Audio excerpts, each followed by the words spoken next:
सुप्रभात बच्चों, मैं गौतम पाठक। आज मैं आप लोगों को कक्षा 10 के अंतर्गत हिंदी साहित्य का अध्याय 2 जो काव्य खंड से लिया गया है, जिसका नाम है राम लक्ष्मण परशुराम संवाद, उसी के बारे में आप लोगों को अध्यापन करवाऊंगा। राम लक्ष्मण परशुराम संवाद का एक प्रसंग है जो अयोध्या जनकपुर में हुआ था। अयोध्या के राजा जो दशरथ थे, उनके सुपुत्र राम और लक्ष्मण जनकपुर में गए थे। जो सीता जी का स्वयंवर था, उसमें धनुष तोड़ने की बात एक प्रस्ताव रखा गया था। जो सिर के धनुष को तोड़ेगा उसी के साथ सीता का स्वयंवर। तो उस स्वयंवर में भगवान राम उस सिंह के धनुष को तोड़ देते हैं और उनके साथ सीता का स्वयंवर।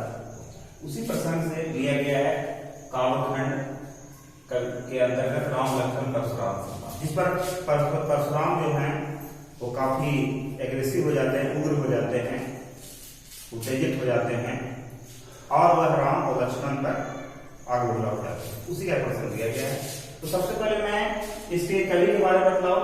इसके कवि तुलसीदास हैं।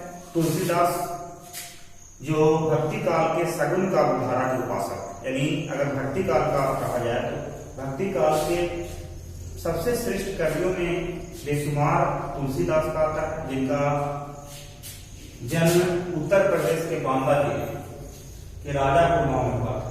इनके पिता का नाम आत्माराम दुबे और माता का नाम तुलसी था। उत्तर प्रदेश के बांदा जिले में के राजापुर गांव में इनका जन्म हुआ था। इनके पिता का नाम आत्माराम दुबे और माता का नाम तुलसी। बचपन में माता पिता के देहांत के बाद इनका जीवन तुलसीदास का कष्ट में बीता। तुलसीदास जी गुरु कृपा से राम भक्ति का मार्ग प्रशस्त हुआ, यानी इनके जो गुरु जो थे नरहरि दास, जब माता पिता का जब देहांत हुआ हो गया तो इनका जो जीवन जो था घोर कष्ट अभाव में बीता। धीरे धीरे जब बड़े हुए तो वे गुरु नरहरि दास के शरण में गए और उन्हीं की कृपा से राम भक्ति का मार्ग प्रशस्त हुआ, यानी राम को वे आदर्श मानने। हर कोई का एक इष्ट जो होता है, हर कोई का एक इष्ट होते हैं, तो उस तरह से उन्होंने राम को अपना इष्ट बनाया और उन्हीं से भक्ति का मार्ग प्रशस्त। तुलसीदास जी से सनातन जी से वेद वेदांत इतिहास दर्शन एवं काव्यधारा की शिक्षा प्राप्त की। यानी शेष सनातन जी जैसे जो एक वेद गुरु, उनसे उन्होंने वेद वेदांत इतिहास दर्शन शास्त्र आदि की शिक्षा उन्होंने प्राप्त की। इनका विवाह तुलसीदास का विवाह के बारे में विवाह पंडित दीनबंधु पाठक की पुत्री रत्नावली के साथ तुलसीदास जी का विवाह संपन्न। इनका निधन 1623 ईस्वी में काशी में हुआ। काशी जो कि बनारस, काशी को बनारस कहते हैं। 1623 ईस्वी में इनकी मृत्यु हुई। इनकी जो प्रमुख रचनाएं हैं, जो तुलसीदास द्वारा जो रचना किया गया है, तो मैं बता दूं, इनका जन्म 1532 ईस्वी में उत्तर प्रदेश में हुई और मृत्यु 1623 ईस्वी में काशी। 1532 में जन्म और 1623 ईस्वी में मृत्यु हुई। इनकी जो प्रमुख रचना है उसमें रामचरितमानस, जो सभी हिंदू परिवारों के घर में जो देखने को पुस्तक मिलती है, वो सबसे महत्वपूर्ण पुस्तक रामचरितमानस, जो वाल्मीकि रामायण का एक उद्धृत रूप है, उसको अलग करके चौपाई और दोहा के माध्यम से उन्होंने लिखा। रामचरितमानस जो प्रत्येक हिंदू परिवारों के घर में मिलता है। ये पत्रिका है, ये ग्रंथ है रामचरितमानस, विनय पत्रिका। एक विनय पत्रिका लिखा उन्होंने, कवितावली, गीतावली, दोहावली, दोहा का संकलित, गीतों का संकलित, कविताओं का संकलित और विनय पत्रिका, ये सारे पुस्तक उन्होंने। कृष्ण गीतावली भी तुलसीदास ने लिखा है और भैरव रामायण, ये भी उन्होंने तुलसीदास जी ने। ये सारे पुस्तकों की रचना तुलसीदास ने अपने जीवन काल में की। अब मैं आप लोगों को कविता के माध्यम से, पंक्तियों के माध्यम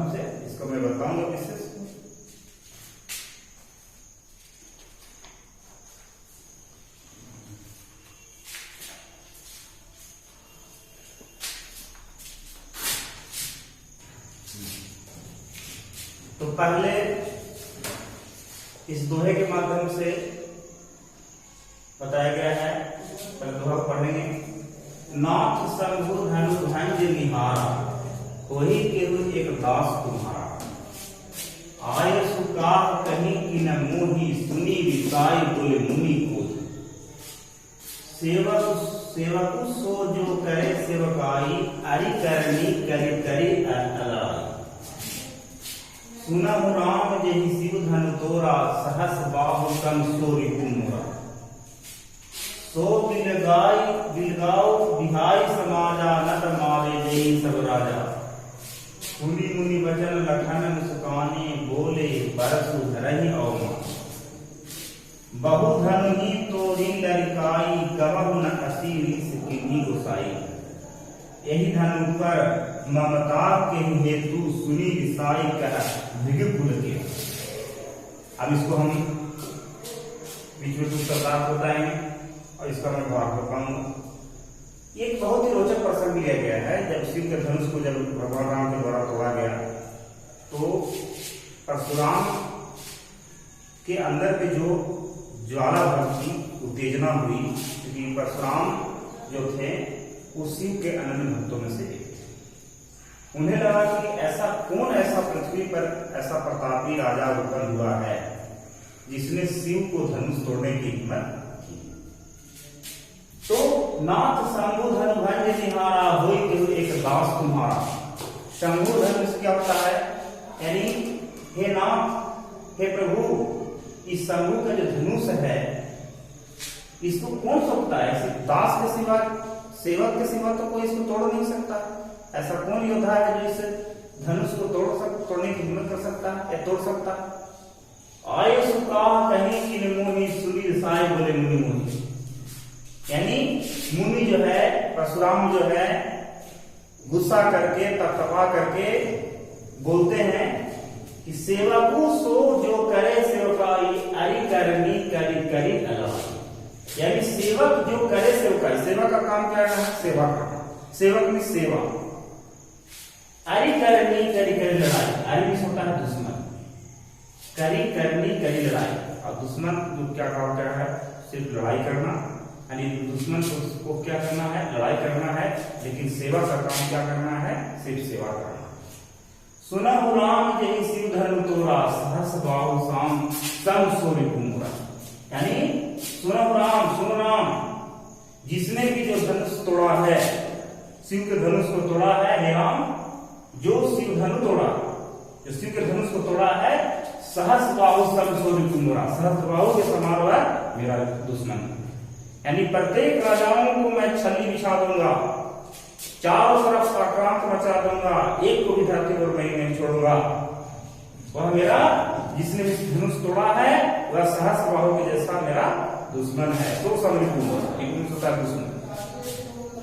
सो बिलगाओ बिहाई समाजा, न मारे जही सब राजा। इस पूरे धरती को मैं राजाओं से छत विछत कर दूंगी, मैं समस्त राजाओं का नाश कर दूंगी, सर्वनाश कर दूंगी। मैं किसी भी राजाओं को धरती पर नहीं रहने दूंगा, क्योंकि उसने शिव के धनुष को तोड़ा। समाज को मैं क्या कर दूंगा? समाज को मैं तबाह कर दूंगा, बर्बाद कर दूंगा। इस धरती पर से राजाओं का मैं नाम निशान मिटा दूंगा। सुनी मुनि वचन लखन मुस्काने, बोले परसु धरहि अवमान। तो लक्ष्मण जी क्या करते हैं? राम जी क्या बोले? राम जी की कड़सी है, विनम्रता, मोडेस्टी है। लेकिन लक्ष्मण क्या करते हैं? एग्रेसिव। एक तरफ विनम्रता और एक तरफ उत्तेजना। लक्ष्मण जी काफी उत्तेजित हैं कि मैं परशुराम के संवाद का, वाद का मैं प्रत्युत्तर दूं। लेकिन एक तरफ जब राम जी के जब चेहरा देखते हैं तो थोड़े से वहां पर विनम्र है। वे उत्तर देने परशुराम बोलते जा रहे हैं कि राम जी क्या है? हंस रहे हैं, चुप। लेकिन लक्ष्मण जी भी मुस्कुरा रहे हैं, लेकिन राम जी का चेहरा लेकर के सामने दो तरह से मुस्कुराना होता है। एक व्यक्ति होता है गुस्से में लाल होकर के मुस्कुरा रहा है। अब उस तरह के मुस्कुराने के बाद तुरंत अगर आक्रमण कर देता है तो खतरनाक होता है। अब एक व्यक्ति क्या होता है? गुस्सा में तुरंत मुस्कुराएगा नहीं, तुरंत प्रत्युत्तर दे देता है। उसी तरह से जब लक्ष्मण जी, जब परशुराम के द्वारा जब यह बात बोला जाता है कि इस धरती को राजाओं छत बिछत कर दूंगा, यदि राजाओं का सर्वनाश कर दूंगा, समाज को मैं सर्वनाश कर दूंगा, किसी को रहने नहीं दूंगा, यानी प्रलय कर दूंगा। तो दूसरी तरफ राम जी मुस्कुराते हैं और उसके साथ साथ लक्ष्मण जी कांपते हुए उत्तेजना के साथ मुस्कुराते हैं। सुनि मुनि वचन लखन मुस्काने, बोले परसु धरहि अवमानी। बहु धनुहि तोरी ललिकाई, गवाहुन असे जिसे किन्हीं गुसाई। एक बार और जब कोई व्यक्ति गुस्सा में उसमें थोड़ा सा और उसको उत्तेजना को बढ़ा देते हैं तो क्या होता है, वो अपना नियंत्रण खो बैठता है। तो इस प्रकार से वो बोले जा रहे हैं, व्यंग छोड़े जा रहे हैं, तो उन पर छोड़ा जा रहा है, व्यंग छोड़ा जा रहा है परशुराम के द्वारा। परशुराम कहते हैं कि बहु धनुहि तोरी ललिकाई। लक्ष्मण जी कहते हैं कि ऐसे ये धनुष जो आपने कहा कि धनुष को तोड़ दिया तो मैं राजाओं को छत बिछत कर दूंगा, धरती पर से समाज को हटा दूंगा, समाज को तबाह कर दूंगा, सर्वनाश कर दूंगा। ऐसे धनुष को मैंने बचपन में कितनों को तोड़ा, तो उस समय आपने क्यों नहीं बोला? गवाहुन असे किन्हीं गुसाई, उसने क्यों नहीं गुस्सा की? और इस समय जब ये स्वयंवर में रखा गया था कि ये तो स्वयंवर है, ये तो प्रतियोगिता है, जो भी धनुष को तोड़ेगा उसके साथ पिता का स्वयंवर होगा। अब चाहे धनुष हो चाहे दूसरे, ये तो प्रतियोगिता है, प्रतियोगिता में कोई भी व्यक्ति आजमा सकता है प्रतिभा को। इस प्रकार से हे मुनि, मैंने अपने जीवन काल में बचपन में बहुत से कई धनुषों को तोड़ा, लेकिन आपने गुस्सा कभी नहीं की। आप इस समय आप व्यर्थ गुस्सा क्यों कर रहे हैं? तो प्रतियोगिता, ये तो प्रतियोगिता थी। यही धनु पर ममता के हेतु सुनी निसाई कह भृगुकुल केतु। इसी धनुष पर आपको ममता क्यों है? जबकि ऐसे धनुष को मैंने बचपन बहुत तोड़ा है, तो यही धनुष पर ममता के हेतु, इसी धनुष पर आपकी ममता क्यों? सुनी निसाई कह भृगुकुल केतु। आप जैसे गुस्सा करके, आप भौवे तान करके, तमतमा करके, उत्तेजना करके आप ऐसे लग रहे जैसे हम दोनों भाइयों का निगल जाएंगे। इसलिए मुनिवर, आपका यहाँ पर गुस्सा करना जायज नहीं है। इसलिए मैं आपसे विनम्र प्रार्थना करता हूं कि आप अपने गुस्से को नियंत्रण में रखें। मैंने कोई ऐसा गलत काम नहीं किया है। ये प्रतियोगिता का आयोजन था और प्रतियोगिता में शर्त रखी, मैंने शर्त को जीता है। अब जो शर्त को जीता है तो उसमें फिर गुस्सा, कोई दूसरा बेवाहियात गुस्सा करता है तो यही। अब इस दोहे का मूल भाव क्या हो गया, ये तो मैंने इसको खबर अपने वजह से। अब इस दोहे का मूल भाव यह हुआ कि जब भगवान राम के द्वारा सीता स्वयंवर में शिव के धनुष को तोड़ा गया तो परशुराम जी उत्तेजित हो जाते हैं और काफी गुस्से के साथ वे राम जी पर अपने वाद का प्रभाव करते हैं, वाद विवाद करने के लिए आते हैं और कहते हैं कि हे राम, तुमने इस शिव के धनुष को तोड़ करके काल को तुमने निमंत्रण दे दिया। तुम्हें यह शिव का धनुष को तोड़ना नहीं है, तुम नहीं जानते हो कि यह शिव का धनुष है और मैं शिव का भक्त हूं। तो इसमें वही धनुष हो सकता है जो शिव का अनंत हो सकता है। इस पर परशुराम तमतमा जाते हैं। तब उनका मुकाबला बात के द्वारा लक्ष्मण जी से होता है। लक्ष्मण जी उसका प्रत्युत्तर देते हैं कि मैंने ऐसे धनुष को मैंने कितनों को तोड़ दिया, उसमें आप क्यों गुस्सा नहीं किए? आप व्यर्थ मुनिवर, आप व्यर्थ गुस्सा मुझ पर कर रहे हैं। मैंने कोई गलत काम नहीं किया है, इसलिए आप गुस्से को नियंत्रण में। अब मैं दूसरा चीज पढ़ाऊंगा। क्या में है दूसरा जो कहा गया है, पहले उसको पढ़ते हैं। बताया गया है कि लखन कहा हंसी हमरे जाना, सुनहु देव सब धनुष समाना। का छति लाभ जुन धनु तोरे, देखा राम नयन बेल घोरे। छुअत टूट रघुपति न दोसु, मुनि विनकार करहु करत रोसु। बोले चितय परसु की ओरा, रेसठ मुनि सुभाव न मोरा। बालक बोली बधौ नहीं तोई, केवल मुनि जड़ जानहि मोहि। बाल ब्रह्मचारी अति कोहि, विश्व विदित क्षत्रिय कुल होई। भुजबल भूमि भूप बिनु किन्हीं विपुल बा।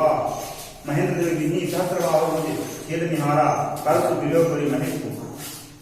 दूसरा जो दोहा है उसके माध्यम से परशुराम जो है काफी एग्रेसिव हैं, उग्र स्वभाव में नजर आ रहे हैं। और श्री राम जी भगवान शिव का जो धनुष को तोड़ चुके हैं। दोनों के बीच में वाद विवाद होती है।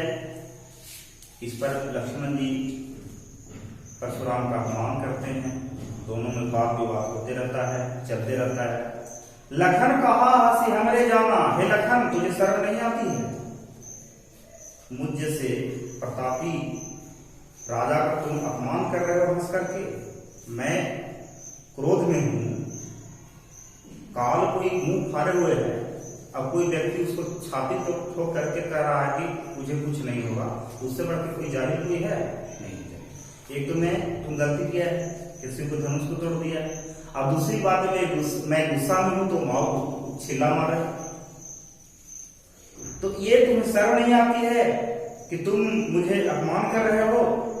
क्या तुम्हें मेरी ताकत का कुछ पता नहीं है, अंदाज नहीं है कि तुम मेरी कैसी शक्ति है? लखन कहा हंसी हमरे जाना, सुनो देश धनुष समाना। लक्ष्मण कहते हैं परशुराम से, हे परशुराम जी मुनिवर, मेरे भाई का कोई दोष नहीं है, रघुनाथ जी का कोई दोष नहीं है। ऐसे कितने धनुषों को पहले भी तोड़े, इसको भी तोड़े। इसको तोड़े कहां? इसको लिए और तुरंत टूट गया। तो इसमें मेरे भाई अर्थात रघुनाथ जी का कोई दोष नहीं है। का क्षति लाभ जुनू धनु तोरे, देखा राम नयन के हो। जैसे ही मेरे भ्राता श्री ने इस धनुष की ओर एकाग्र चित्त से देखा, उसकी मंचा को खींचा तो अपने आप यह टूट गया। मैं ऐसे कितने धनुषों को तोड़ा, मुझे क्या पता था कि नया धनुष है कि पुराना धनुष? इस पुराने धनुष के बारे में मेरी क्या करना थी? टूट गया। छुआ तक टूट रघुपति न दोषो, मुनि बिनु का करहु कत दोष। आप क्यों गुस्सा करते हैं? इसको तो छूते ही टूट गया। बोले चित परसु की ओरा, हे सठ मुनि स्वभाव न मोरा। हे लक्ष्मण, तुम्हें मुझे मेरी ताकत का अंदाजा नहीं है।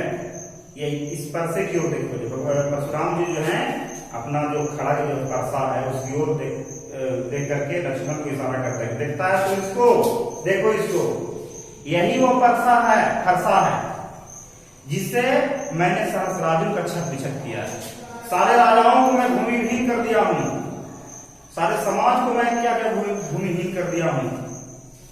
शत्रुओं का सर्वनाश कर दिया। इस फरसा से डरो, एक बार प्रहार हो जाएगा।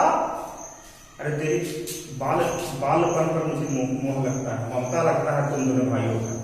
तुम लोग कभी राजकुमार हो, नवयुवक हो, किशोर से प्रफुल्लित हो, तुम्हें मारूंगा तो मुझे पाप लगेगा।